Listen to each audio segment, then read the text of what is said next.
Alright, for those of you who may be wondering, I'm Andrew.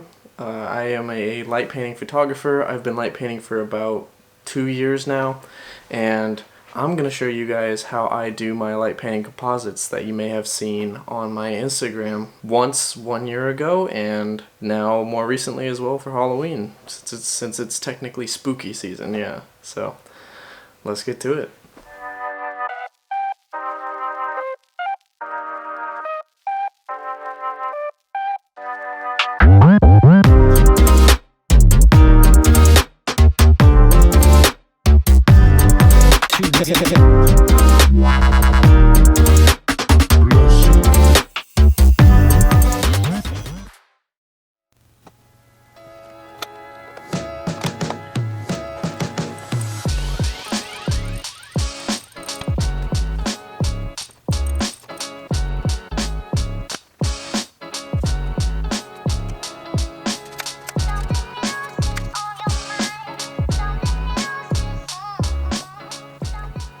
Okay, so I already took the liberty of going through and setting everything up.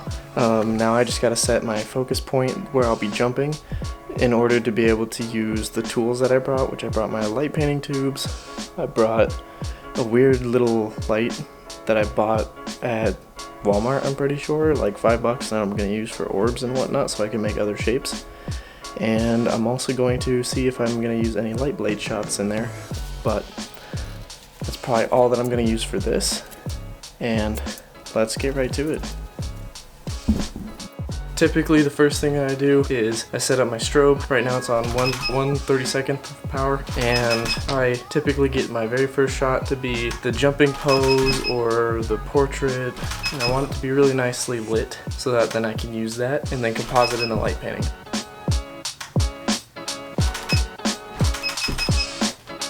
Thank you, God. Okay, I finally got one. It took a little while. So now, what we gotta do is set up for the light painting, which is probably the easiest part and probably my favorite part. It's really interesting being the model for this all as well. I'm about to go change into a black shirt so that I don't get seen and then start light painting. I will be right back. Alright, now it's time for the light painting. I'm going to shut that light off in the background, and I'm going to get my tubes out first because I think what I'm going to start with is probably the tentacles. So the entire idea that I have is basically kind of like I'm a Doc Ock character. I am basically a man with some light tentacles that are holding me off the ground, and I'm coming to wreak havoc or whatever, you know. So that's basically my idea. I'm going to try and get the basic shapes for the tentacles done first. I think I'm probably gonna try to have 2 to 4 tentacles on myself if I can, different orientations. And after that, I think I'm gonna add some weird little like rings around my arms and whatnot, possibly. I may add some interesting spikes depending on the light blades. I'm not really sure, so I'm just gonna give it a ton of different shots just with different tools to figure out what works best and see if I can add it all together in a pleasing way. So I'm about to shut that light off and let's begin.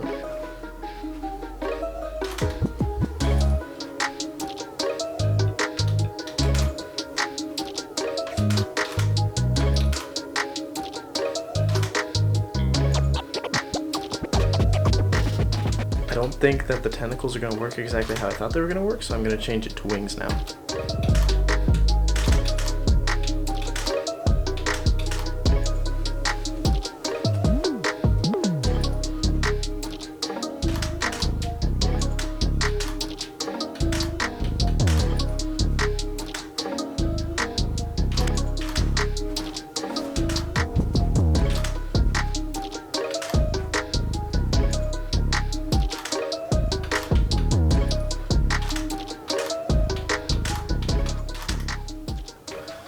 So what I'm doing now, I'm basically just getting the basic shape for the wing stem, like the arm part of the wing, you know, like the bone part, yeah, so I'm getting that basic shape right now, and then I'm gonna figure out an interesting pattern for the feathers. So I'm gonna get only on one side because I can just flip it over the other side, that way I don't have to do as much work, so back to it.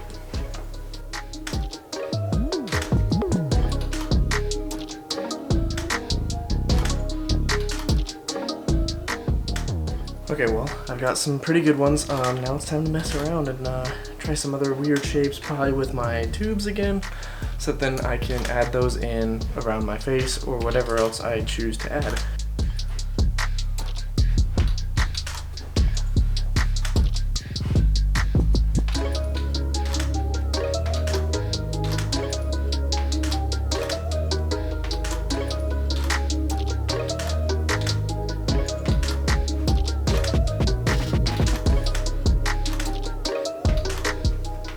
So a quick tip for those, always find a reference point.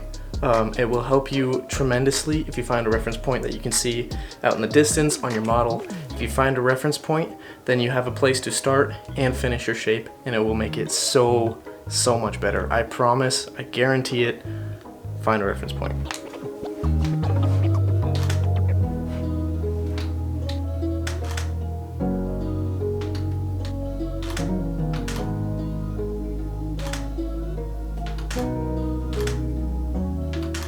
Alright, so that's it for in the little studio room. All the light painting and all the images are finally done. I think I'm done messing around with all the light. Now time to head back to the editing room. Now that we've had it all finished, all the photos are finished, now I'll come into here. I like to stay fairly organized, so I go into my external hard drive and I go over to my photos. It is October. I create a new folder, and after creating this new folder, I go into it, and then what I'll do is I will open up my photos that I took. From here, I'll make sure that they're sorted by type, so that then I can see all the JPEGs first, and then all I have to do is I scroll through each photo and I write down which one that I select and like the most. So after I write them down, I can go back through, sort them by name, so that then I can put them into the file itself and actually make it organized. Alright, so now I've selected the ones from my jumping poses. I only have 3 that I selected that I can choose from later, and now I'm going to go through all of the light paintings and figure it out. As you can see, these are the tests of the tentacles themselves with the tube. This is why I was deciding that they would not work, because I originally had in mind something similar to this spiral, and I was trying to see if I could get it as tight as I could, but I don't think that would have been possible. So I instead decided to do wings.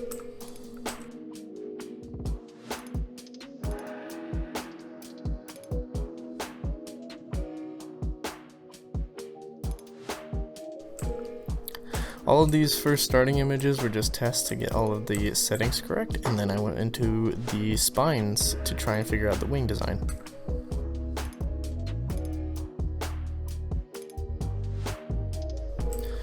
Now this is all of the messing around with the actual light painting tubes. As you can see the difference here, so I just wanted to point this out real quick. Right around here, see how it's still open? So this is without using reference points for both of these, and then I instantly started using reference points and they get much closer to each other to where they first began and finished. So once again, reference points, use them. I promise you will not regret it.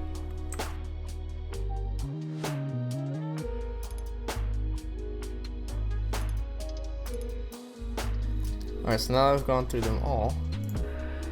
I usually do this, sort by name, and then I will go back through with all the ones that I wrote down, and I will select them and then put them over into the folder.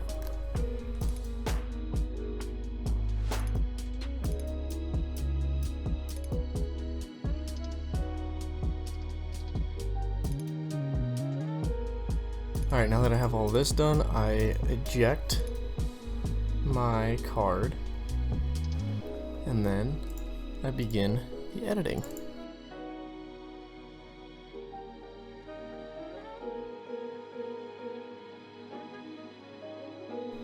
To start, I click on the photos, I import all of my photos that I selected, and from there I will do basic corrections. So basically with the basic corrections, all I will need to do is select all the ones that are very similar, and from there I will basically just copy and paste and then tweak small little settings just to make sure that they're all correct.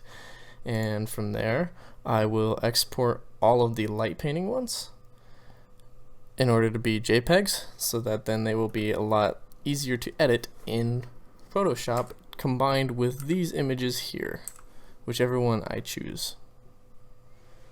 I also go through and I select which photos I think would probably look the best, so I'm going to select these two and I'm going to edit them. I'm going to check which one is more in focus, which I believe is this one, and also check the poses. So they both seem to be pretty in focus. I like this pose a lot, but I like the jacket more in this one, so I'm thinking I might actually go with this one just because it's a cleaner image altogether. So from there, that makes my selection easier. I can just basically select all three of these. I will do basic corrections. I make sure that everything is sync so that I can edit all three at the same time, and I will begin editing.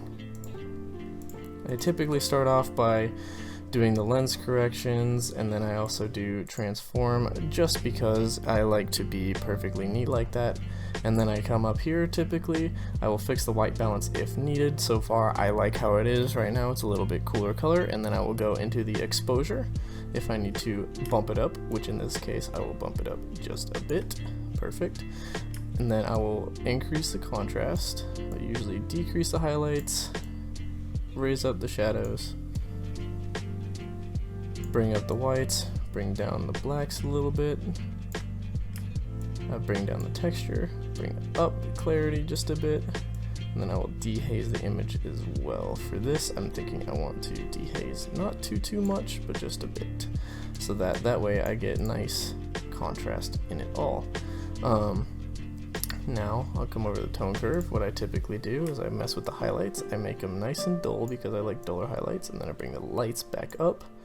I'll bring the shadows up typically and the dark slightly down, and then I come into these colors here. So typically I think for this image by itself I'm going to add more blues into the highlights, and I'm going to make it contrasty with the shadows and bring it down a little bit towards the yellow, but not too much, not creating a perfect S-curve with the contrast, but still a nice gradual curve. In the highlights as well, I will probably add more cyan than I will green, and then I will add green back into the shadows just a tiny bit, not too much. Now I'll come in, I'll add some reds.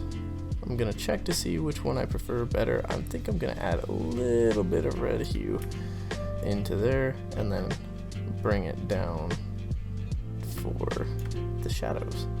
Not too noticeable for that, but yeah, at least just enough.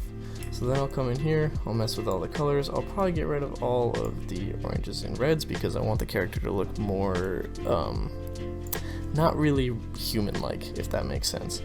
I never really like to have too much green in my photos. The aquas I can take down as well. The blues, this is where it gets finicky. I will desaturate the blues just a little bit. Most likely same with the purples. I always like to slide it back and forth just to see what the colors are doing to the image. Now I don't really mess with luminance too much. If I do, typically it's mainly for the skin tones. However, I don't want the skin tones to be a certain way. Now I come into here, into the sharpening, make sure that it's all masked out correctly. I zoom in a little bit and then fix my luminance since I'm at ISO 500. Now that's a nice image right there. Come down here, the very last part, and since I will be compositing, I'm not going to add a vignette or anything onto it just yet. So for now, I'm going to go back through, go back all the way to my basic saturation and vibrance, and I'll bring the vibrance up and the saturation down. That's what I typically like to do, and I'll probably bring the exposure up just a bit more. Nice, just so that you can see at least somewhat defined edges. Perfect. Okay, awesome. And now these three images should all be sunk up together, and I definitely still like this first one the best. So these other two can just stay here for now. Now it comes to the light painting. Light painting, it gets a little bit finicky.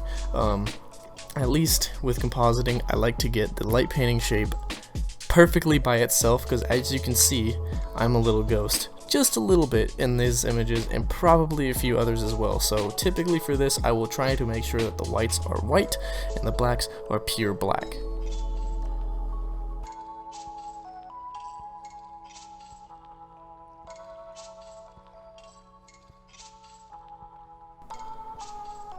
Now see, whenever something like this happens, so this is the light actually leaking from here and light painting the side of the room.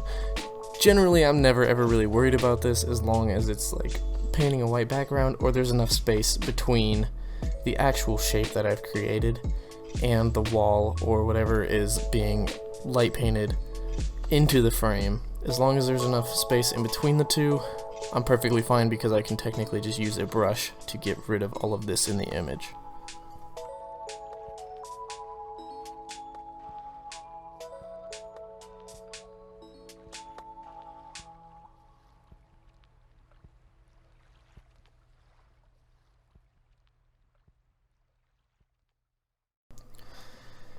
Alright, now that I've done this, I'm going to export these and I will see you guys in Photoshop.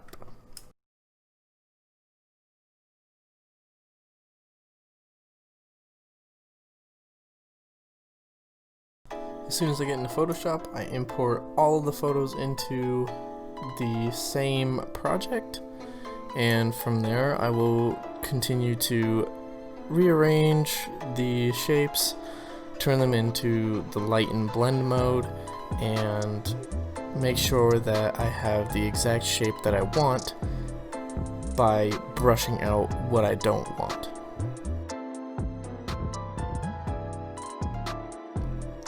I also start by selecting the subject in the very first photo so that I can cut that subject out, and from there I will put in a black background so that I have a nice clean slate, and add in all of the rest of the shapes and put them into a composition that I think is pleasing.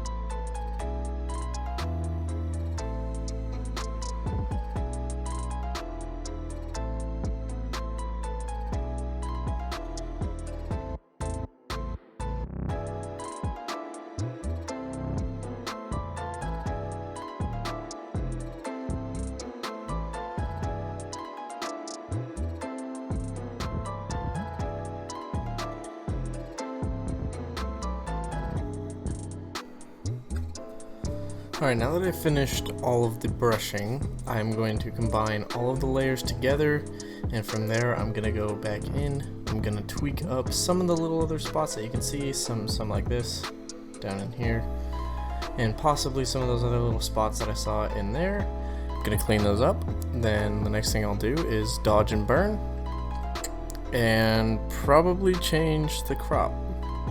Maybe not, I'm not sure. Probably add some fake light in there and call it good. So here we go.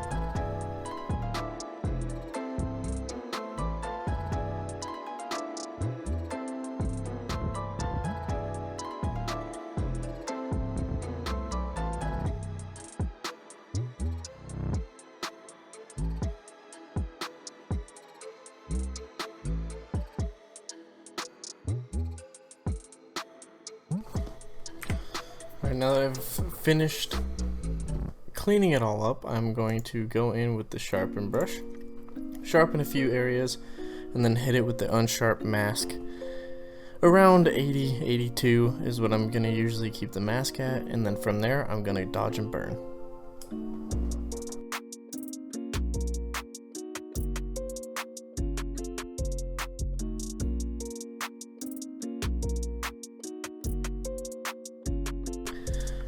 When I finish it all, as I finish, I'm gonna save it and then it'll go straight back into Lightroom.